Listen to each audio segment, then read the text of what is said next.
नमस्कार मंडळी, आज आपण शेवग्याच्या प्लॉटला बेसल डोस देणार आहोत. तर यामध्ये आपण पाहू शकता 5 एकरासाठी आपण हा डोस बनवलेला आहे. त्यामध्ये 1846 5 पोती घेतलेला आहे, 1026 5 पोती घेतलेला आहे आणि 2424 5 पोती घेतलेला आहे.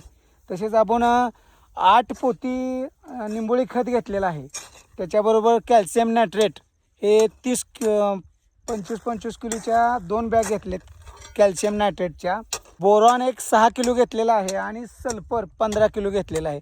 याचं मिश्रण करून आपण आता पूर्ण प्लॉटला टाकणार आहोत. तर हा जो काय शेवग्याचा प्लॉट पाहू शकता आपण, टोटल 5 एकराचा प्लॉट आहे आणि या 5 एकराच्या प्लॉटसाठी हा बेसल डोस देणार आहोत. तर आता आपण लाईटली हा बेसल डोस देणार आहोत.